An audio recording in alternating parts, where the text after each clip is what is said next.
Coming up on UT10 News, a controversial banner in the student union sparking a campus-wide conversation about free speech. And UT students took center stage to help local veterans. Plus, things were heating up on the ice this weekend as the fish tried to clip the wings. Your news in 10 minutes starts now. Thanks for joining us. I'm Madison Humphrey. And I'm Cameron Turner. Emotions ran high last Thursday during a town hall meeting in the student union. That's right, Cameron. As UT10's Alexandria Altwise reports, it was held by the university in response to a controversial banner that was hung in the union. In an attempt to draw attention to its organization, the College of Democrats displayed an image of President Trump wearing a Klansman hood. Photos of the banner circled social media, causing an uproar among students. UT President Sharon Gaber responded by sending an email to the entire student body expressing the university's position. It doesn't represent, who we are as individuals, and so, but at the end of the day, we are an institution of higher learning where we want to create opportunities for our students to engage in civil discourse. During the meeting, students, faculty, and staff discussed free speech rights and the university's role in maintaining and protecting them. Dozens made passionate statements regarding the banner. We're very happy that the community does feel strongly about this, and we would really like for there to be a continuing discussion about this. The controversy and what it sparked is just the start of what the university is planning to do to inform and help students better understand free speech. The Office of Student Affairs plans on holding additional discussions on this matter in the future. I'm Alexandria Altwise for UT10 News. Thanks, Alex. UT's College of Law has dropped in a national ranking. That's right, Madison. According to U.S. News and World Report, Toledo dropped 5 spots. UT10's Nick Rogoff is live in the newsroom. What can you tell us?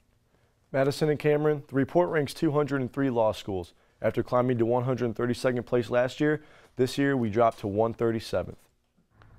The law school has not been recognized as a top law school due to cheaper tuition, LSAT scores, acceptance rates, and job placement success. Dean Ben Barrows says although the rankings are flawed, the faculty and students try not to take them to heart. At the end of the day, we're an institution of higher education. Student success is what we're all about. So we want to improve the employment outcomes for our students. Barrows says a decrease in job placement numbers did not help the rankings as more graduates are having trouble finding work. UT is a regional law school competing with other big-name universities like Ohio State, which currently sits in 32nd place in the rankings. Barrows says there is a plan to increase the rankings through enhanced marketing efforts, among other strategies. Thanks, Nick. UT's transit service has launched a new app that will offer the university's bus riders a smoother experience.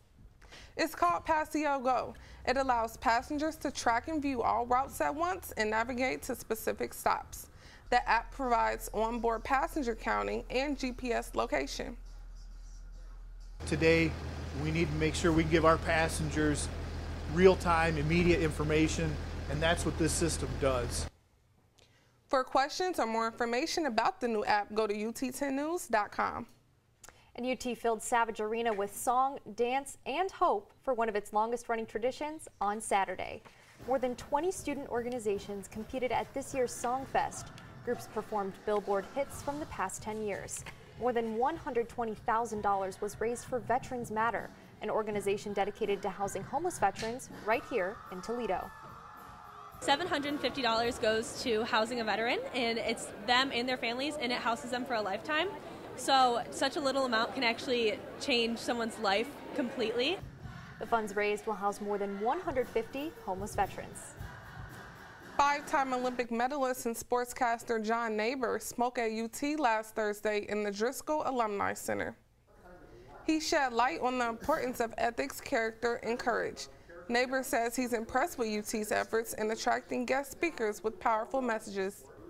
Well, here's an organization that is willing to invest money into making sure that the people at the campus learn about character and ethics. Neighbor has published 2 books that emphasize the importance of high character and ethics. Even in 2018, women of color still face adversity in higher education. That's right, Madison. UT10's Taylor Haney reports on a symposium to discuss possible solutions to this ongoing problem. The first Women of Color Symposium was held Friday in the Student Union. It was a day-long event that focused on the theme of helping women of color navigate through a primarily white institution. People walk away with tangible tools of how they can navigate being on campus, but then also so campus can hear directly from women of color about how they feel at the university. It enhances the student body and also helps the students become more involved within the community. The Women and Gender Studies Department, the Office of Diversity and Inclusion, and the Office of Multicultural Student Success plan to make this event an annual one. But the main goal is to make sure that their voices are heard. I'm Taylor Haney for UT10 News. Thanks, Taylor. A local animal shelter received perfect gifts for its orphaned kittens. Paws and Whiskers, Toledo's sole cat-only shelter, hosted its first kitten shower on Sunday. Community members donated formula, bottles, blankets, and more. Come spring, especially April and May, so many kittens are born and they get abandoned. So what we were trying to do was to make sure we had enough supplies to all of our fosters. If interested in donating, volunteering, or adopting, go to our website. The Toledo Zoo is calling all artists to apply and be a part of its art fair coming up this August. Wild About Art is the zoo's second annual art fair. Events coordinator Jen Brazel says about 100 artists participated in last year's fair. We accept all type of mediums. The list is on the actual site where you can apply, but there's wood, ceramics, glass, textiles, painting, photography. The deadline to apply is this Saturday, March 31st.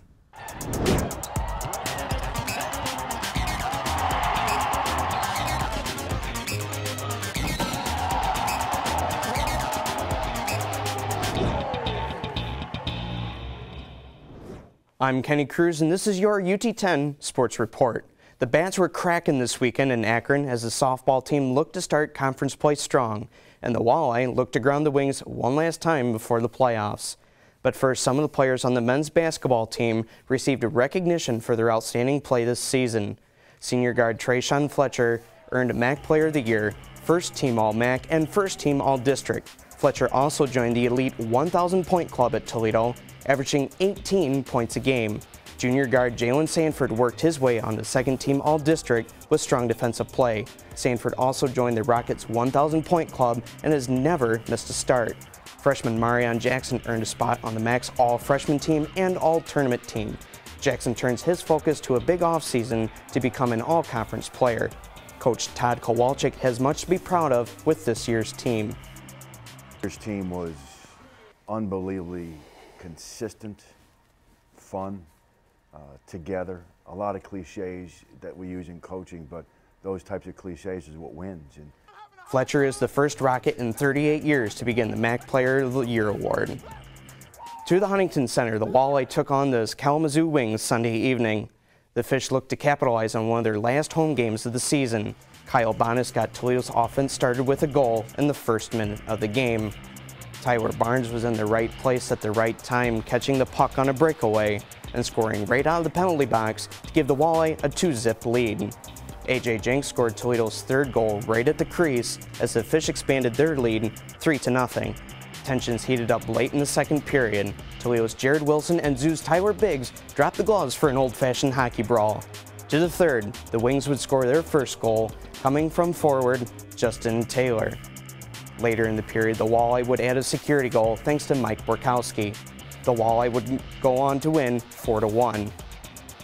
To softball, the Rockets started off MAC play in Akron this weekend. UT took the first two games of the series, scoring a total of 28 runs. Game 3 was much of the same. Bailey Curry hit a 2-run dinger. Ashley Roush crushed a double to bring in a pair of runs as well. Rockets swept the weekend series, and they begin home play tomorrow against Oakland in a doubleheader. That's it for sports. Back to you guys. Thanks, Kenny. That's it for UT10 News. For the latest breaking news from campus and all bios from all UT10 reporters, go to our website, ut10news.com. And remember, you can watch the live stream of our newscast production every Tuesday at noon on our YouTube channel.